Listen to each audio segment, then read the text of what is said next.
And Let's see. Yes, it does. Yeah. okay, just to make sure I don't miss anything. Great. Well, I appreciate your patience. Thanks for waiting. Very, very kind of you.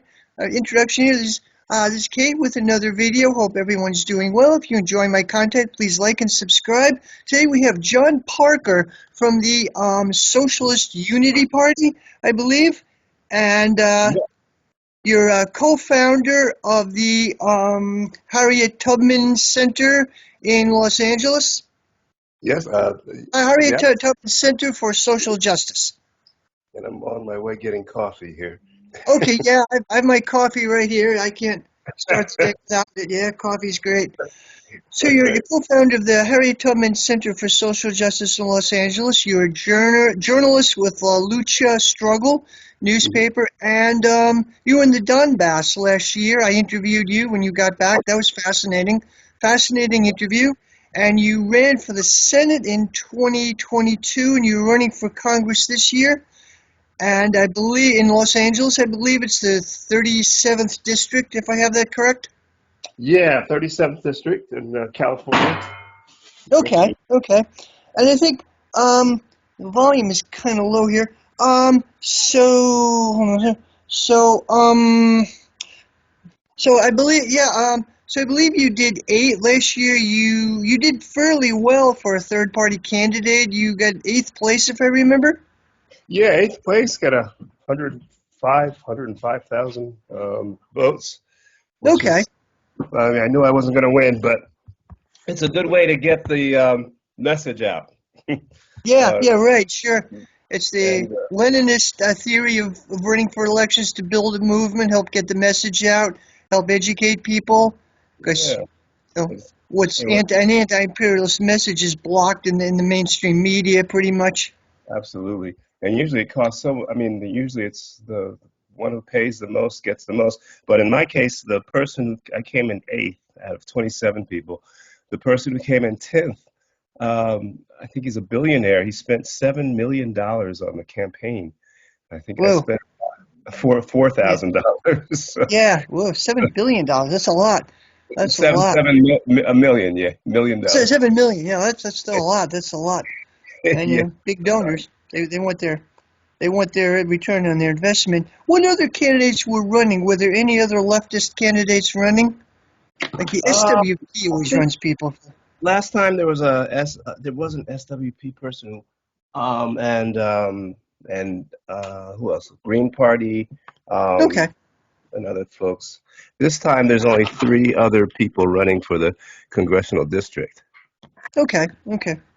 Of course, the SWP isn't really a leftist party anymore. Oh my They're goodness! Oh my goodness! definitely So gone off the now rails. it turned reactionary. It's and Yeah, there's no definitely. I've read some of their stuff. They're pro-Israeli. They're they're pro-Zionist. They're just so bad in so many ways. Yeah, they're they're considered orienting. yeah they consider Azov heroes. Um, Oh wow, they really? Oh God, they oh God. always been these folks who are white supremacists in the United States, Yeah, and it's just inexcusable now. yeah. They're orienting towards the MAGA people. They go to Trump rallies and try to. They're the original MAGA communists, I guess. Yeah, right. Yeah, they were weird. But anyway, yeah, so first a bunch of questions here. Wonder if you could briefly describe what the Harriet Tubman Center does before we get into Israel Palestine. What does the Harriet Tubman Center do? Um, well, we try to make it a place where the community, progressive organizations, and community organizations can have a place. Real estate and renting and everything is so expensive, so we want to make a place for folks to be able to spread progressive messages and inclusive messages. A lot of folks are there doing that. Right now, it's part of a campaign headquarters right now. Uh, and you know, whether it's police brutality or the struggle against war, and now especially the struggle and solidarity with the people of Gaza, Right, we're trying to be there. right, right. Okay, cool. So this year you were part of as Gaza goes. You were at the what's it called the Gaza. Oh God. So the Gaza Conscience Convoy, which I Yeah. believe was, or okay, could you explain a little bit about what that was and what that was doing? Well, the Egyptian, I always get the word right. It's the Egyptian Syndicate of Journalism or Egyptian Journalism Syndicate, one of those ways. Uh, Okay, but it's the union where unions journalists um, are a part of. It's a very large union, influential union. It's usually the government usually puts the leadership in place, but last March they were able to have a grassroots campaign, and a socialist became the leader of okay, the syndicate. So they were, of course, were interested in building the solidarity with the Palestinian people in this massacre, and so they created the World Conscious Convoy, and invited international guests, journalists, and others, and doctors, and others to be able to try to get the aid and information and communication into Gaza, but the convoy wasn't allowed to go through. They had letters they sent to the foreign ministry, but it was the ministry, foreign ministry of Egypt. They weren't allowed to get through there, so they kept trying. Uh, and it was very difficult. They didn't know whether to continue with it, but folks came there, and we were able to get the message out, especially okay. exposing imperialist countries. Right. Okay. Now, Egypt has the basic dictatorship, the Al-Sisi, basically a military dictatorship, which came to power in, I think, was it 2012, 2013, around that time, after the Arab Spring, huge uprising. It ended up as a military dictatorship, basically. And Al-Sisi is probably almost as bad as Mubarak. Would that be accurate? Uh, I don't, I'm not sure. I don't Okay. really have enough information on that. I mean, it's definitely not a place where folks could raise their ability to fight against U.S. imperialism. Right. And Right. like Mubarak, U.S. Sisi is influenced and with the money, I guess the second largest money funds going to Egypt from the United States, Right. thanks to Right. Israel. That and the weapons that they use and for the United States uses, they say they use it for leverage.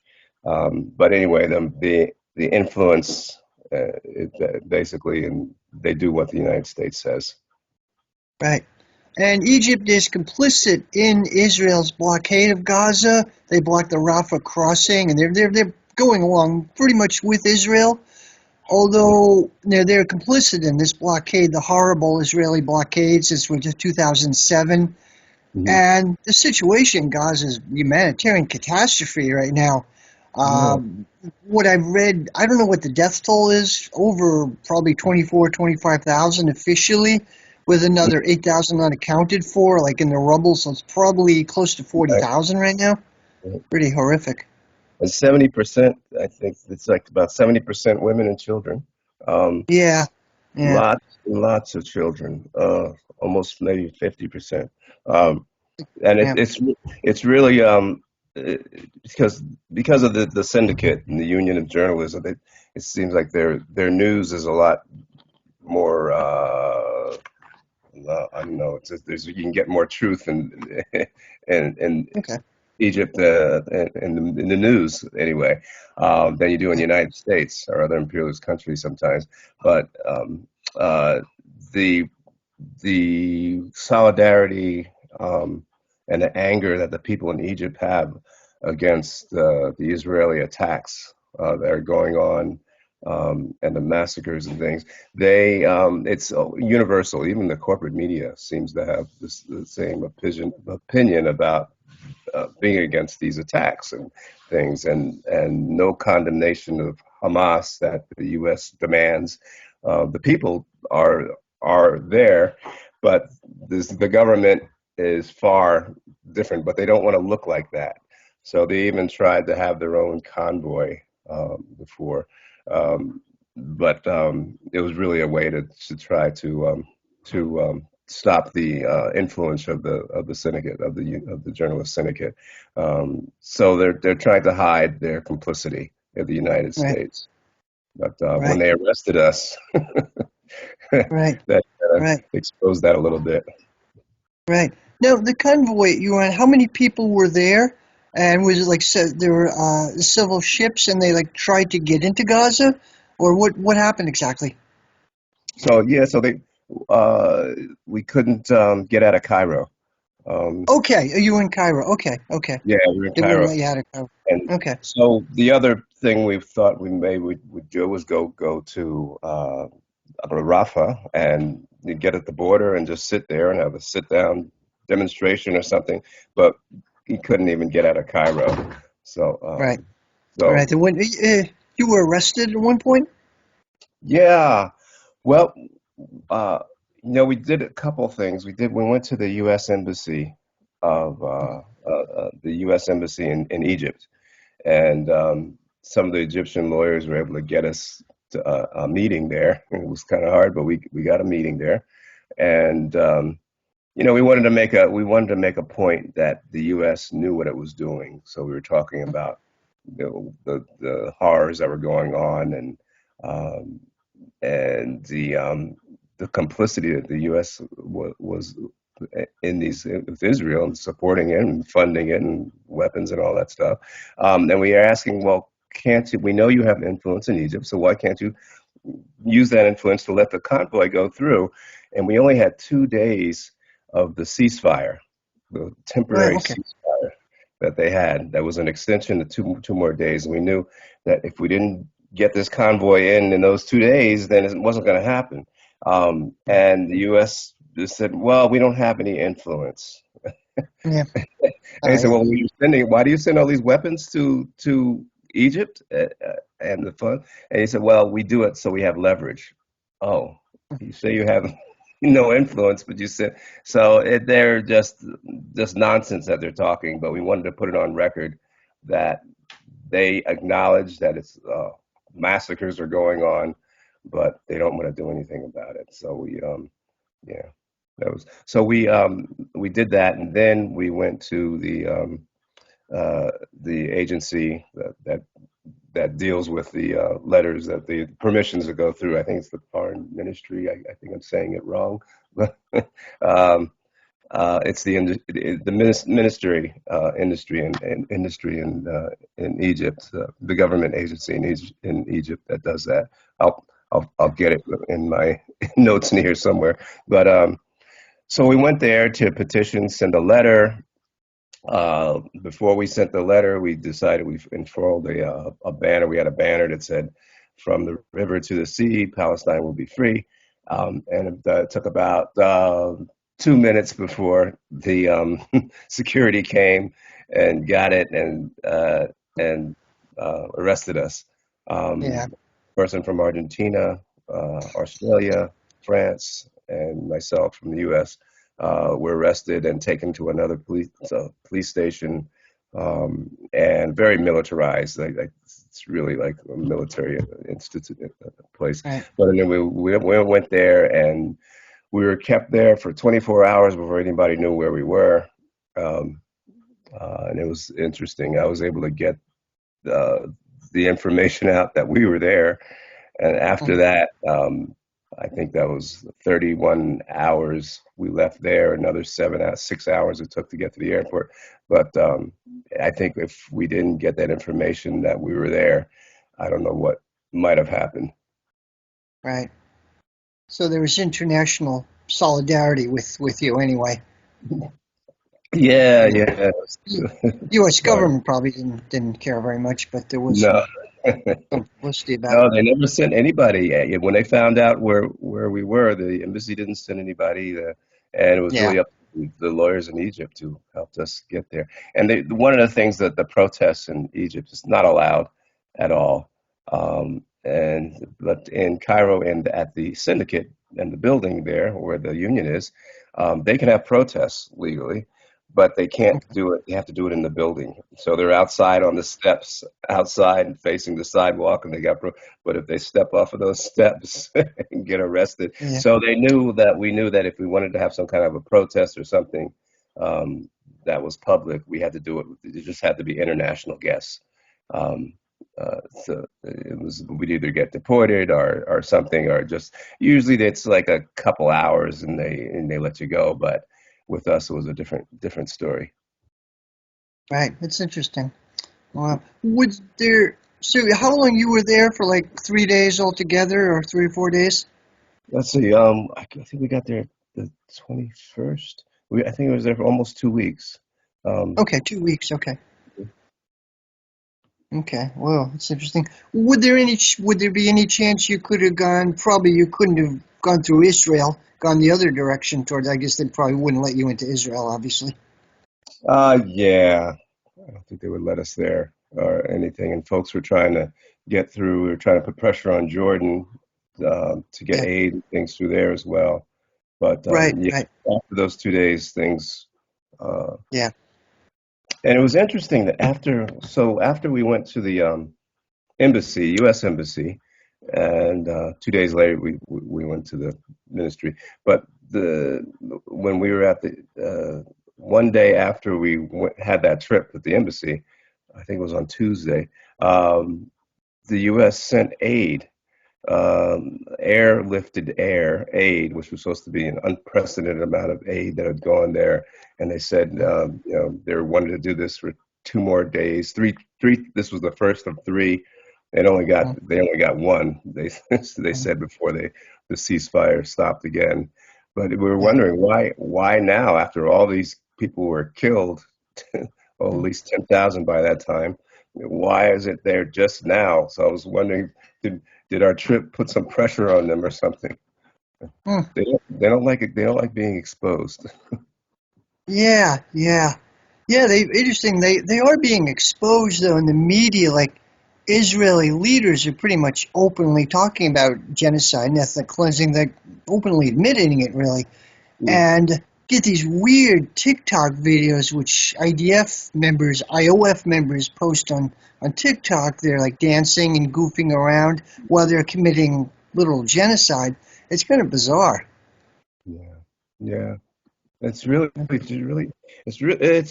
Biden, it took his people can see his mask. They can see who he really is and what he represents in the yeah, Democratic yeah, Party and what he represents and things. But in Israel, it really shows the culture, the racist, genocidal nature, and it really when we find out about Zionism and Zionism's history and right. the type of Zionism that Netanyahu represents, it's just out and out fascism. And Yeah, yeah, yeah. It's scary. Everything I'm hearing from Israel, it's essentially the public mood is genocidal. It's basically a fascistic society. but it Um, is it is interesting that IDF folks, the military soldiers, some of them go there and they see that what they rely what's going on with Palestine is just their conditions, the lack of food, fuel. They all of a sudden, some of them see it and they say, no, we don't want to be soldiers anymore. So there's a okay, lot of lies that go into the. hmm okay, that's a good sign. It's a good sign that people are turning against it. What do you see? How do you see this playing out? Is there an end game, or what do you think's going to happen? It does look like one thing. Israel is taking a big hit. The economy is really hurting, from what I've heard, and Hezbollah north is attacking installations north Israel, and then the Houthis or Yemen or the Ansarallah movement is really blockading not just Israeli but I guess U.S. and U.K. shipping in the Red Sea, which is pretty traumatic.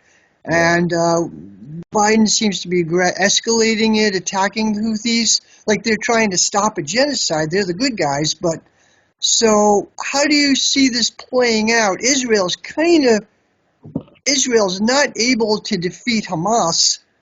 It looks that way, but on the other hand, they're doing a great job at exterminating large numbers of people. They're killing huge numbers of people. It's like almost a race against time. How do you see this playing out? Yeah, they're racing against time. Um, I think that there's a lot of motivation from this Indian media, European India. It's called IMEC, Okay. India Media East Middle East European Corridor that they're trying to do instead of U.S. Canal. They want to use a corridor from India to Saudi Arabia to Jordan to Right. Egypt on near Haifa, and that goes to Greece. And that's the link between the trip in Ukraine. When they destroyed that Nord Stream pipeline, Mm-hmm. people dependent on the natural gas in the U.S. and other places, they want to use this new pipeline thing that's going to go right by West Bank, near any kind of missiles that Gaza might want to use. So they want to, and then goes to Greece, and then it supplies the more expensive natural gas and other things, but and other products to try to stop any when China's Belt and Road, Silk and Road projects in Russia and things that when they're helping the global South not be so dependent on the IMF and World Bank. Mm-hmm. Um, this is supposed to help sabotage that effort that the U.S. is putting together with Egypt and or with Jordan and Saudi Arabia and Israel and so a lot of the resistance on October 7th was to try to stop that negotiation. That's really going to help hurt the Palestinian people because Netanyahu said he wants to get rid of. Showed a new map that only had that did not include Palestine. So they want to get as quickly as they can. They want to try to get the people of Gaza out of and West Bank out of there. So we know they're like I said, a race against time, but they're more and more they're getting isolated. Now South Africa with the International Crimes Tribunal that they're able to evidence to the United Nations that it's irrefutable evidence of genocide.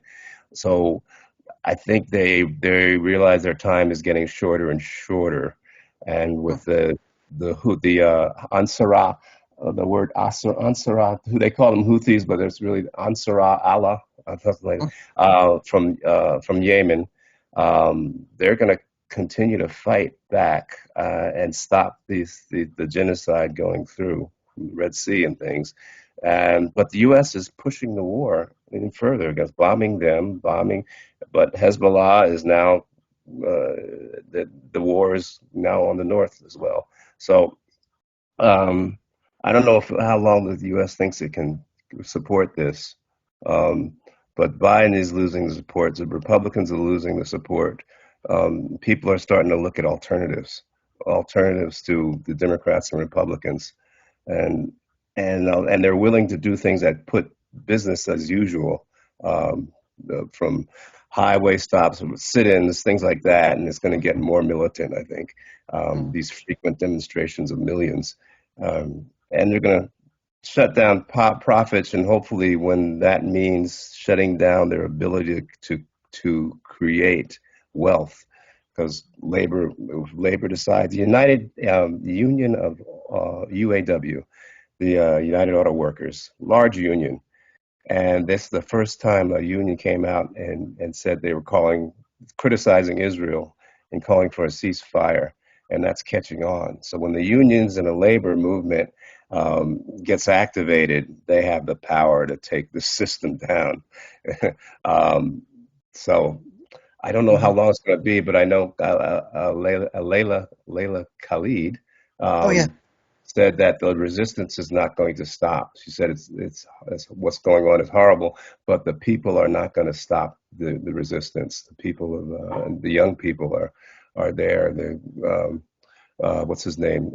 Begin or maybe well, someone said, well, what we're going to do is get rid of the old people and the young people will forget, but that's not happening. They didn't forget. Right, And it's right. People are going to remember. Yeah, it's kind of interesting that even now hardcore Democrats like Blue No Matter Who supporters, even they're turning against Biden. Many people were big supporters of Biden. Biden was never a popular president anyway. People voted for him because they were afraid of Trump. And now he's the one committing actual genocide. Trump is not an alternative, of course. He's also a hardcore Zionist. But it's Mhm. kind of finally, liberals are finally breaking from the Democratic Party, which is interesting to see. I was a bit surprised, but it's very gratifying to see hundreds of thousands of people protesting.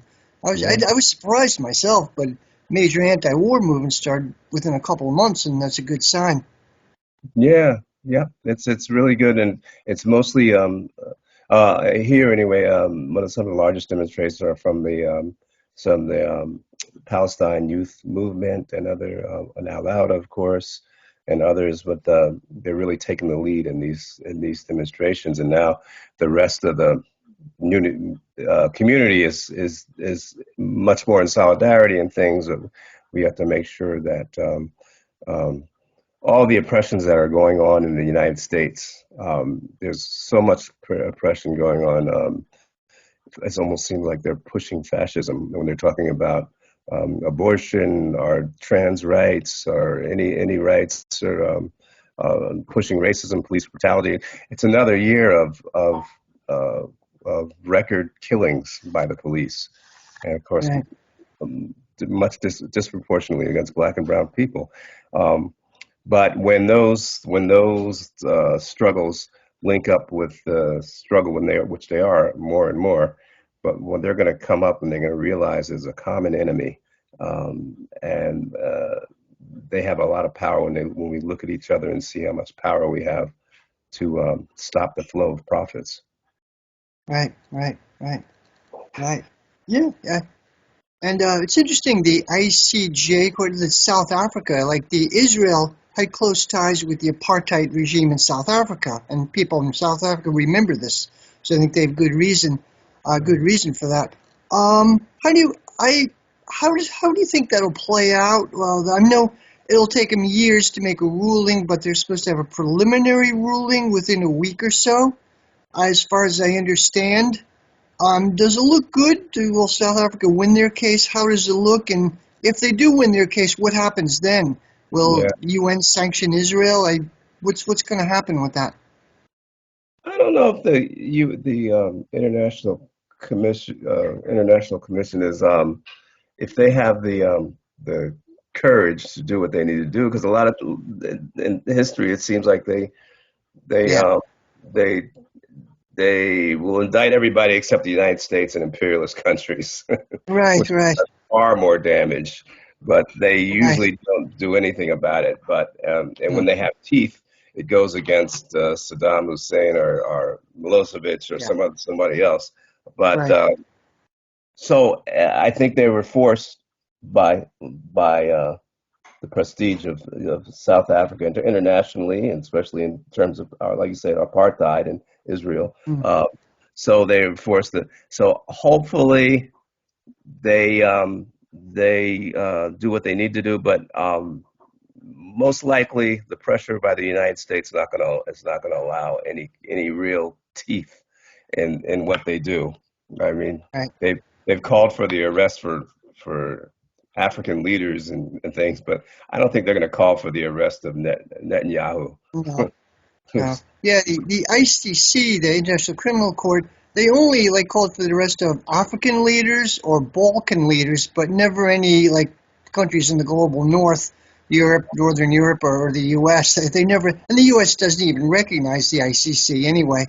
Yeah, Like I think right. it was Pompeo, when he was Secretary of State, threatened to literally threaten their families. And the Trump administration, the ICC, threatened their families. Like that's mafia, gangster level stuff. I remember that. So the U.S. is not even part of the ICC, but there's the ICJ. Well, yeah, and are the BRICS taking a bigger role in this? Like Russia, China, they're doing some things, but I think they're sort of reluctant to get too heavily involved in this. I mean, Yeah, China and Russia have made a few statements, but I don't think they're kind of not really. They don't want to get reluctant to get too heavily involved in this. It seems like. Yeah, it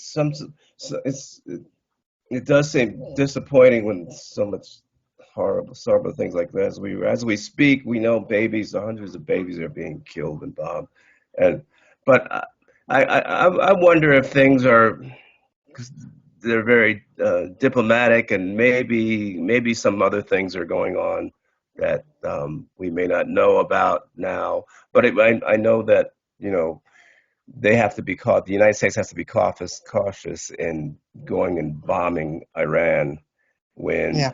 China's relations with Iran um, are very good, and they helped broker a peace with Saudi Arabia. So Mhm. Saudi Arabia has to be a little. Of course, Saudi Arabia is doing it in its own interest, but um, they see some interest in relationships with China. So the U.S. has to be careful. So the influence of China has been good, and Russia as well against NATO and things like that. But we want more, and we hope there'll be more. Um, Right. we'll Right. see. Now, do you think with the there's friction or really attacks between direct Iran launched direct attacks against the U.S. bases in Iraq. One yesterday, the day before, like something 17 missiles hit the main U.S. base in Iraq, Mm. and it seems to be gradually escalating with the Houthis of the Ansarallah movement. Apparently, there's some buzz. I don't know how true this is, but the British might bring 20,000 troops. I don't Mm. know if this is true or not. I've read this in Twitter and a couple of different accounts. Do you think this will escalate into a major conflict? I mean, it is a major conflict already, but do you think it will escalate further, or will it stay like simmering at the level it is? I I don't know if the Biden people want a war with Iran. I mean, a lot of people, the neocons certainly do, like Bolton or Lindsey Graham. They've been salivating for a war with Iran for a long time. I think Blinken, as horrible as he is, probably realizes what a catastrophe it is, but I'm not sure. Do they want a war with Iran, or what do you think will happen? They seem so they're desperate economically. I mean, they're very desperate to fight off the progressive influence of the BRICS, the China and Russia and the BRICS countries that Yeah, are allowing the global South to be able to industrialize and get less dependent on the IMF and World Bank and stuff. So they're really desperate to try to stop this, and they've even talked about promoting a guerrilla war in Taiwan against China, and we've seen right. what they do in Russia, and it's some from what the proxy war in Ukraine to what they're doing now, seems like they don't care about creating World War III. Very dangerous. It seems like we don't know where these people are going. And they don't mind trying to create. But if Britain sends troops and more and more commitment of trillions of funds and things for these wars, it's going to get more popular with the populace, and the people are not going to tolerate the inflation going up, their rates of fuel, energy prices going up, grocery, everything which means more poverty, which was like a big wage cut for the working people, working class, and the working classes. They're not going to. I don't think they're going to tolerate this, and are going to start doing what's necessary. But yeah, I don't trust Trump or Biden or any of these folks to have sense these days. I don't know. Yeah, Yeah. And Trump is no alternative. He's just as much of a Zionist as Biden is, and yeah, he's pretty reactionary too. So yeah, true. absolutely. Yeah. What do you see for the development of the left in the U.S. of a working class oriented left? Are you optimistic or? Yeah, and you see the Democrats with these bill. They have this bill that says anyone who criticizes Zionism, that's hate speech or something, and Yeah. everybody signed on that. Not Rashid Tlaib, congressperson, not her, but Uh, I think everybody else. including Yeah. the Bernie. squad folks and others. They they went along with this thing, and there's just no excuse for going on. It's bad enough to support Zionism before the labor Zionists, and so that's bad enough. But then they support these fascist Zionist version with Netanyahu and starting from Begin to Netanyahu. And this is the one that they're going to support. And wow. So it Yeah. just shows Yeah. they have courage. They're cowardice. All they do is care about their careers, and people are seeing this. So the West at least knows now. Usually, if as a Democrat becomes president, then it's harder to grow a movement because folks you can see right Republicans and Trump and they're much more blatantly pro ruling class. Well, of course they both are, but it's more blatant with them. But so when the Democrats come in, they confuse a lot of people. But now they're not confused. Now they can see what's going on, so they know. And I'm seeing people like Cornel West, who has a lot of he was even he had a role in the Matrix. He's Yeah. got a lot of popularity and stuff, and he's saying the right thing on Palestine, on calling the Democrats cowards and things. Um, so people, I think folks will start. I think the what do you call it? The alternative movement, because they can't keep saying they put Trump and Biden, they put the Democratic Party and say, well, oh, we don't want Trump. He's really, really bad. But now you see what Biden has done it's the worst. Um, Yeah. Trump's probably going to try to do more, but they they're they're in a horse race that they're racing at the same rate or whatever. But um, I think it's more easier to make the links between police brutality and repression that's going on with this struggle here. And so, maybe in 2 or 3 or 4 years, we'll be able to create a movement of power that allows us to at least build the consciousness necessary to understand that the Democrats and Republicans are just a way of keeping a system that maintains a system that doesn't that maintains the means of production in the hands of the ruling class, and maybe we'll be able to pry some of those means of production away a little bit and a little bit until we can have a revolution. Right. Right. Okay. Good. Just a couple more questions, if I may. What would your take on independent leftist candidates for president in the U.S.? We have Cornel West and Jill Stein. I think they're the main ones. Any opinions on them? Would you endorse any of them, or too early to tell? Yeah, I mean, it's Cornel West has said a lot of good things now, and making some links um, on the struggle, the racist struggle against white supremacy and things like that. Um, so it's at least good what he's saying, and it's getting into people's ears.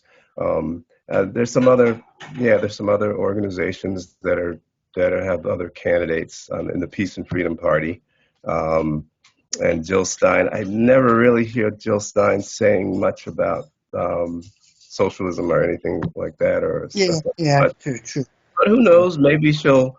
I'm for it. I'm for anybody saying things that help build consciousness. Um, Right. so Right.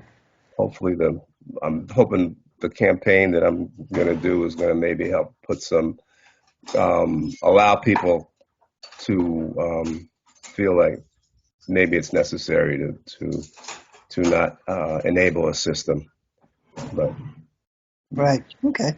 you Um. know, Right. Israel Palestine. Do you think a two-state solution is still possible? I kind of doesn't seem too likely, but I know some people on the left are still talking about this. Do you think a two-state solution is possible at this point, or I don't know. yeah, I'm kind of confused. I mean, not confused. I'm kind of surprised about some folks that are still saying two state um, Yeah.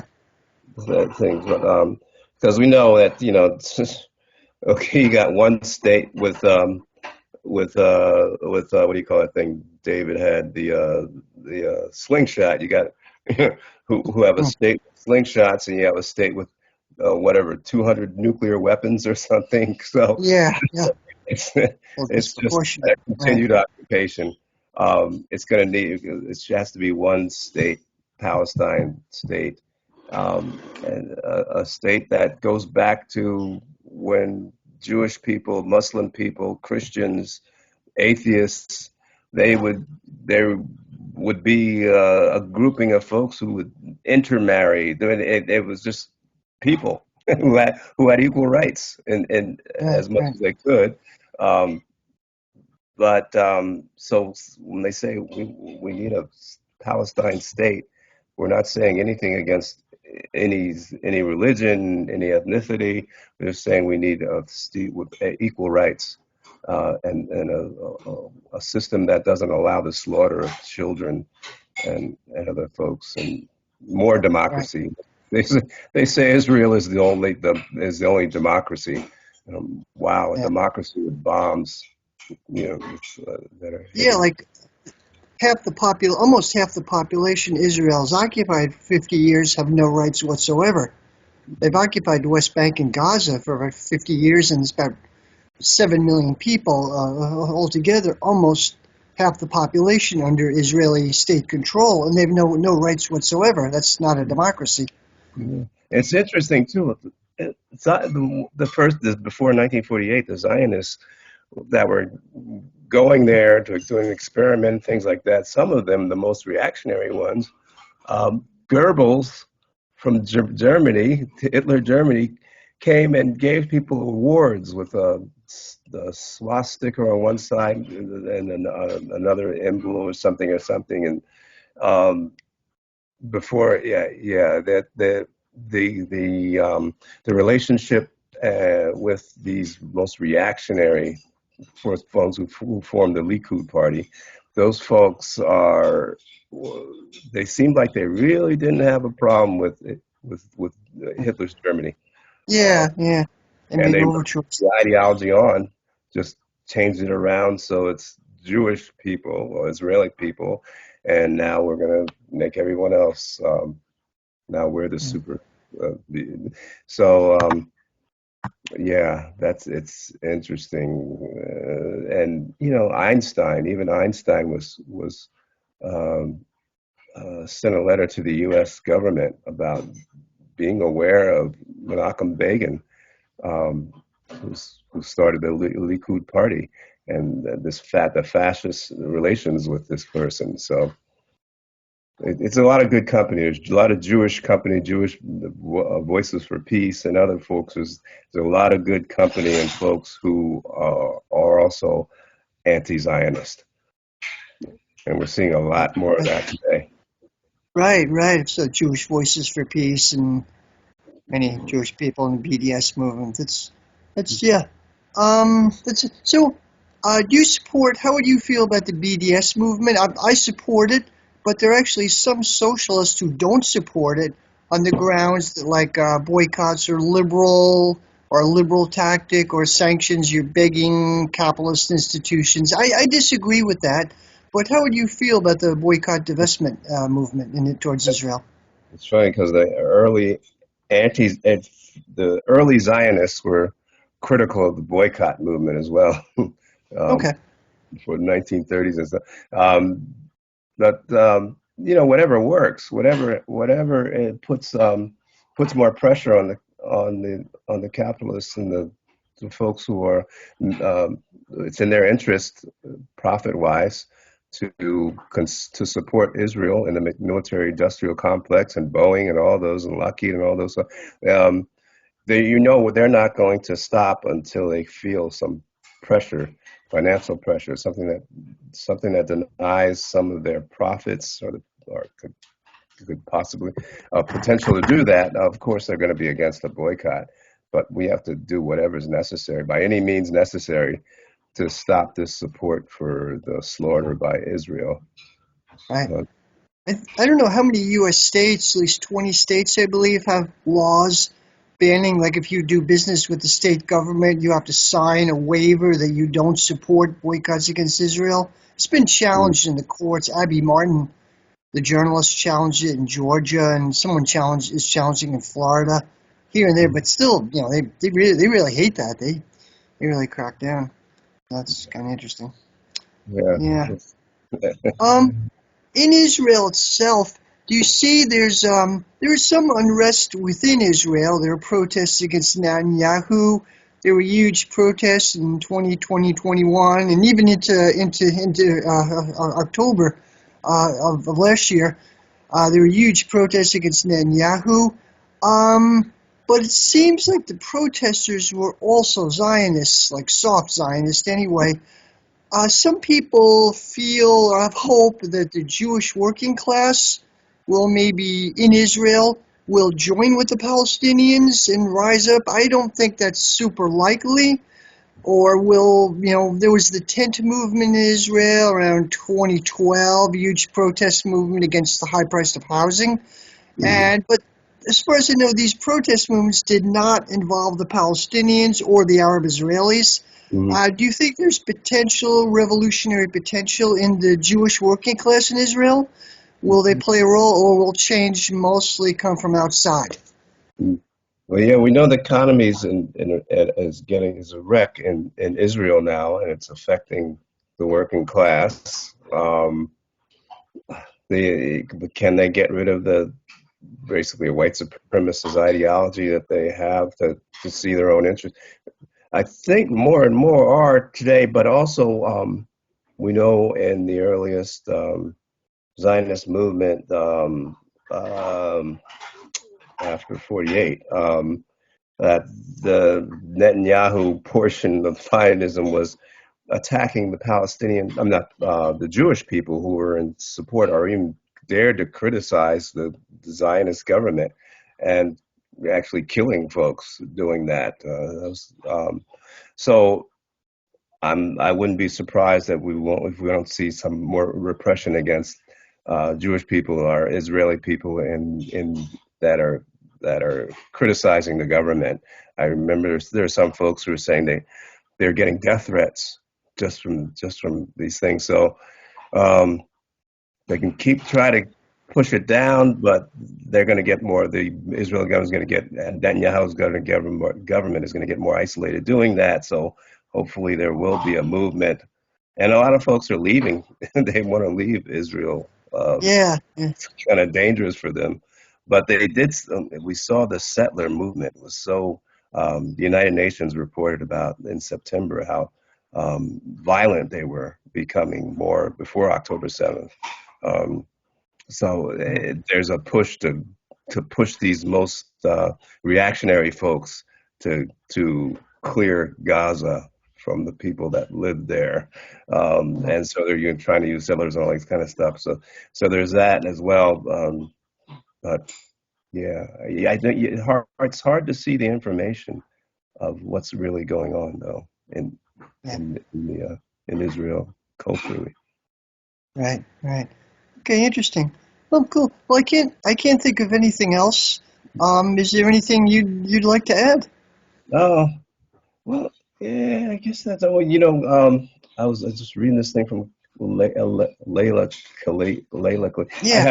I had a stroke in April, and my Oh, okay, my okay, memory okay, stuff is gone, especially with names. okay.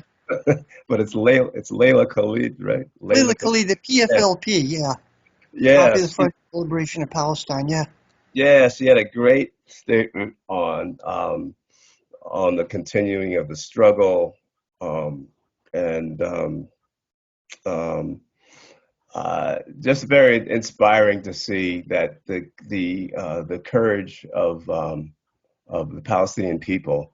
You see that picture of the person, the child throwing a rock at the tank and things. It just shows with all the horror that's going on, they still have so much courage. But then you look at the billboards of the United States or Israel, or you look at the sporting events, and they're always pushing this military, their military, and trying to recruit people into these things that they're doing that are attacking Palestinians and other other folks. And you see that this is really, they tell you this is, be a Marine, be this, and you see that this is really just a way of pushing cowards, the military, Marines, Army that are willing to deal death against oppressed people. They're all cowards. They're not courageous or anything. There's no integrity there. Um, Yeah. and hopefully the soldiers that are in Israel IDF, in the U.S. imperialist country, maybe they'll start turning around, like Chavez turned people around in Venezuela, the soldiers, and maybe those soldiers will get turned around and start pointing the guns in a different direction. Right. Interesting. Yeah. Yeah, there's been a revival of the left within the Palestinian movement. Groups like the PFLP are bigger or regaining prominence, which is interesting. Okay, well, I want to thank you very much. Thank you. And I'm going to provide a link to your website, to La Lucha, and anything else you'd like me to add, I can provide a link to it. Oh, great. Oh, thanks. I'll send my little web campaign website. Okay, okay, I'll post a link to that too. Oh, cool. Okay, well, thank you very much. Thank you. Thank you for Okay, bye bye. Take care. Bye bye. okay. Bye.